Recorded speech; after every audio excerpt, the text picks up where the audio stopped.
Hello जी, जय भोलेनाथ। कैसे हैं आप सब? उम्मीद करती हूँ आप सब अच्छे होंगे और आपके घर परिवार में सब अच्छा होगा। और मॉर्निंग का है टाइम। तो जैसा कि आपको पता है कि हम हैं किसान, खेती बाड़ी करते हैं, गांव से हूँ मैं।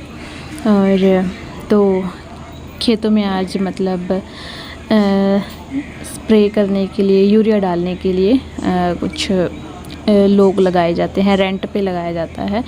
जो मतलब मेरे एरिया से हैं उन सबको पता है कि स्प्रे करने वाले लगे हैं। और आजकल जितने भी किसान हैं उनके खेतों में यही काम चला हुआ है, क्योंकि ये नहीं है कि हम शौक़ से स्प्रे वगैरह कर रहे हैं। हमारी भी मजबूरी है, बीमारियाँ इतनी आती हैं, अगर हम नहीं करेंगे तो हम खाली हाथ बैठे रहेंगे और हमें खाने के लिए कुछ ना मिलेगा और नहीं कोई देने के लिए आने वाला। आई एम सॉरी, थोड़ा सा गला ख़राब हो गया था। और तो स्प्रे वाले लगे हुए हैं। तो 3 जन हैं। पहले बोला कि 1 की रोटी जाएगी, मैं क्या ओके। फिर फ़ोन आया कि 3 जन की जाएगी। तो फिर 3 जन की मैं रोटी बनाऊंगी। तो फिर इंस्टेंटली कड़ी ही बनानी पड़ी और आटा मैंने लगा दिया है। फिर बच्चों की दादी जी है, उनको 10 साढ़े 10 बजे चाय चाहिए होती है, तो फिर उनको चाय बना के दी। थोड़ी सी बच गई थी। फिर मुझे भी ये था कि काफ़ी काम कर रहा है, चल थोड़ी सी मैं चार्ज हो जाती हूँ। और हमारी गाय का छोटा सा बच्चा है, वो बोल रहा है बीच में, आपको सुनाई भी दे रहा होगा, तो उसे इग्नोर करिए। इतनी बुरी आवाज़ भी नहीं है बेचारे की, अच्छी है। बेचारी है आई थिंक, हाँ बेचारी है। तो बस आते हैं अपने मुद्दे पे। चाय थोड़ी सी मैंने भी ले ली, बच गई थी, अदरवाइज़ नहीं लेने वाली थी। और कड़ी आज मैंने बिल्कुल सिंपल तरीके से बनाई थी और बड़ी टेस्टी बनी। अपने मुँह मियाँ मिट्ठू वाली कहावत होती है ना, आज मैं वो बन रही हूँ। बनना नहीं चाहिए, पर सच में आज कड़ी अच्छी बनी थी। अदरवाइज़ मुझे अपने हाथ की कड़ी बिल्कुल भी पसंद नहीं आती, बिल्कुल भी अच्छी नहीं लगती, चाहे मैं कितने उससे बना लूँ। हाँ, कभी कभी लग जाती है, पर आज मतलब जितनी फटाफट से मैंने कड़ी बनाई थी ना, तो उम्मीद नहीं थी कि अच्छी कड़ी बन जाएगी, क्योंकि जल्दी से खाना देना था। और ये कपड़े जो सूख चुके थे वो उतार दिए हैं, बाकी फिर अभी तार के ऊपर रखे हुए हैं। और मौसम इतना प्यारा बना हुआ है ना, देखिए बिल्कुल नीला आसमान और वाइट बादल। ऐसा लगता है कि बड़े बड़े कॉटन के ढेर लगे हुए हैं। बड़ा अच्छा लगता है ना, ऐसा था कि पकड़ लो या एक के ऊपर बैठ जाओ। और कड़ी मैंने एक बनाई थी, तेल डाला, उसमें धनिया जीरा कड़ी पत्ता और फिर प्याज डाला, और फिर मैंने उसमें लाल मिर्च भी तभी डाल दी थी जब मैंने कड़ी पत्ता डाला। फिर प्याज डाल के फिर उनको पकाया। और बेसन लिया, बेसन में मैंने नमक हल्दी डाल दी और इसको अच्छे से मिक्स कर लिया। लस्सी डाल के अच्छे से मिक्स कर लिया था। और बस फिर उसके अंदर उसको डाल दिया था, जो पेस्ट था कुकर के अंदर डाल दिया था। पहले मुझे ये था कि खुले में ही इसको मतलब अच्छे से कढ़ाऊँगी, कड़ के बनती है कड़ी, तो मुझे ये था कि इसको अच्छे से कढ़ाऊँगी। पर फिर ये था कि यार खेत जानी है रोटी, अगर लेट हो गया तो फिर क्या बोलेंगे कि अभी तक रोटी नहीं बनाई। तो फिर मैंने ढक्कन लगा ही दिया और कड़ी बनने के लिए छोड़ दी। 2 से 3 सीटी में कड़ी बन जाती है अगर आप कुकर में बनाते हो। और एक मैंने डाल दिया था उसमें कटा हुआ आलू, वो भी मतलब तभी मिक्स कर दिया था और बहुत अच्छी कड़ी बनी थी। कलर जो मैंने लाल मिर्च कड़ी पत्ते के साथ डाल दी थी ना, उसकी वजह से कलर बहुत सुंदर आ गया था। फिर उसके बाद बस चूल्हे में आग जला दूँगी, क्योंकि अगर 1 जन की रोटी जाती तो फिर मैं गैस पे बना देती। पर 3 जन की रोटी जाएगी और फिर हमारी फैमिली भी है तो थोड़ी ज़्यादा बन जाती ना, तो फिर मैंने चूल्हे में आग जला दी।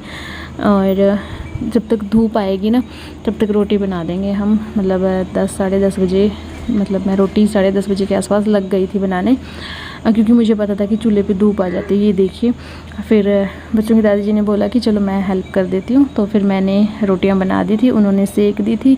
और ऐसे मतलब हमारी रोटियां टाइमली बन गई थी। हमने 11 या साढ़े 11 बजे हमने रोटियां मतलब दे दी थी खेत में।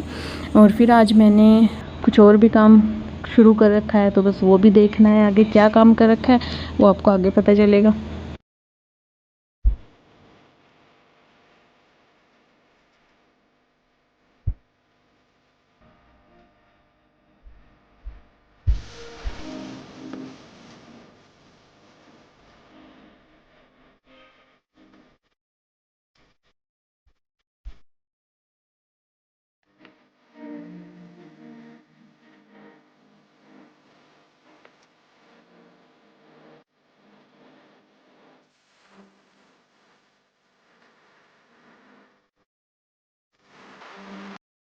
तो जी रोटियां बन चुकी थी। वीडियो मैंने शूट नहीं करी क्योंकि थोड़ी जल्दी थी रोटियां बनाने की। और इसके बाद फिर आई मैं और फिर मैंने टिफ़िन पैक कर दिया है।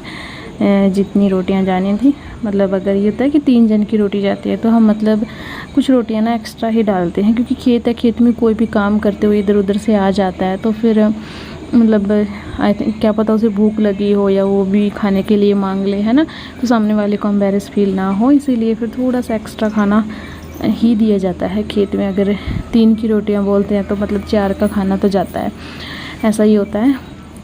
और बस उसके बाद फिर जो बर्तन थे उनको मैंने फटाफट से खाली किया, इनको साफ़ किया। और तभी बच्चों के दादाजी भी आ गए थे, तो खाना पैक करने से पहले ही वो आ गए थे, तो उनको भी खाना दिया। और फिर लस्सी उन्होंने बोला मैं लस्सी नहीं लूँगा, फिर लस्सी वापस से तोली में डाली, फिर पानी डाला, फिर उनको पानी दिया। और कुछ खेत के लिए जाएगी तो सब मतलब करा के फिर मैं आ गई हूँ ऊपर। खाना अभी लेके आऊँगी मैं अपना भी, पर उससे पहले मैंने धूप लगाने के लिए जो भी बेड के गद्दे थे और जो उनके नीचे दरी डालते हैं, दरी बिछाते हैं, तो वो भी गद्दे के ऊपर और नीचे दोनों साइड बिछाते हैं दरी, तो वो भी मैंने आज धूप में डाल दी थी। क्योंकि काफ़ी दिन से बारिश और नमी का मौसम बना हुआ है ना, तो फिर रात को ऐसे सीलन सी महसूस होती है। और वैसे भी 1 दिन पहले जब बारिश हुई थी ना, तो मैं हल्की हल्की भीग गई थी और फिर मैं बेड के ऊपर जाके लेट गई, तो उसकी वजह से ना ऐसा लग रहा था कि बेड गीला है।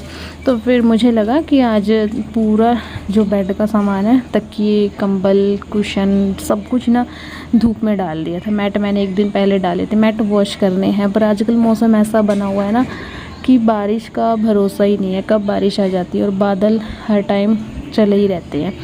तो मैट भारी भरकम होते हैं, तो धूप अच्छी खासी चाहिए होती है इनको सूखने के लिए। तो वेट कर रही हूँ कि धूप निकले फिर मैं इनको वॉश करूँ। और जो भी इनको सुई से सेट करना है, क्योंकि इनके नीचे का कपड़ा ना उतर रहा है, ऊपर से भी अच्छे पड़े हैं, नीचे से पड़े हैं, पर जो इनके बीच का टांका है ना वो टूट गया है, तो वो मुझे बड़ी सुई से लगाना पड़ेगा। यहाँ पे आज 1 दिन 2 दिन पहले मेरे से पता है क्या हुआ, मैंने ना बेडशीट वॉश करी थी, तो साथ में रिमोट भी चला गया। और जब मैंने बेडशीट मशीन से निकाली तब फील हुआ कि मशीन में कुछ है, और फिर ध्यान क्या, हाथ में रिमोट आया कि मैंने इसको भी धो दिया है। फिर वो धूप में रखा, सेल बिल्कुल ख़त्म हो गए, रिमोट थोड़ा सा चल गया था, बट फिर मेरे हस्बैंड ने पता नहीं कैसे करके उसको चला दिया। और ये देखिए हमारे जो मनी प्लांट है और दूसरा पौधा है अच्छे से ग्रो हो रहे हैं, और ये भी ग्रो होना शुरू हो गए हैं, टच वुड।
धूप लगने के बाद मैट्रेस ना थोड़े से गद्दे बेड के फूल गए हैं।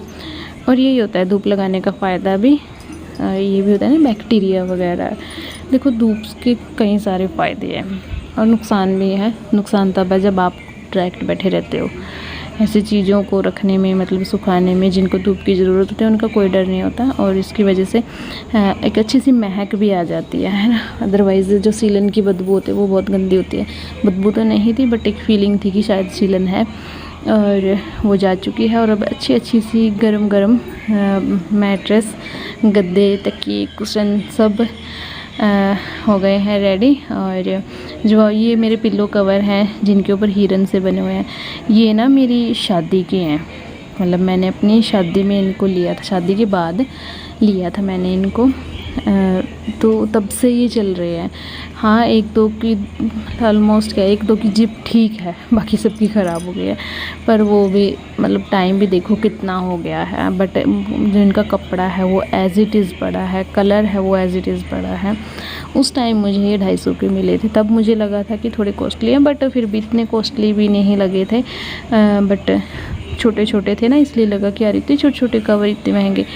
बट अब देखती हूँ कि 250 में क्या मिलता है, और तब देखा कि 250 में क्या मिल रहा था, तो लग रहा है कि हाँ वाकई में अच्छे हैं। और एक स्टेबल का कवर नहीं मुझे ध्यान रहता, ये लेके आना है। और जो ये कुशन कवर है ये मैंने फ़्लिपकार्ट से मंगवाए थे। एक जो पंख वाले होते हैं जो दूसरे के साथ मैं ऐड करती हूँ, वो भी मैंने फ़्लिपकार्ट से ये दोनों पीस मंगवाए थे। ये दोनों मुझे 250 के आसपास पड़ गए थे। जो इनका फ्रंट साइड का डिज़ाइन है बहुत अच्छा है नो डाउट, बट जो बैक साइड का कपड़ा है इनका फिर भी ठीक है, दूसरे उनका बिल्कुल मतलब पतला है। टाइम तो हो गया बच्चों के आने का, क्योंकि बीच में बस फिर मैं रेस्ट करने लगी, शॉर्ट्स वगैरह बनाने लगी, और रूम क्लीन कर दिया था मैंने। धूप में डाले थे गद्दे और हवा आ रही है। 1 मिनट,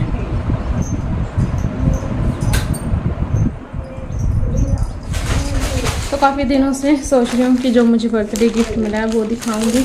आज फाइनली व्लॉग एंड करना था, तो फिर सोचा चलो ड्रेस भी दिखा देती हूँ। तो जी ये है मेरा बर्थडे गिफ्ट, ये ड्रेस।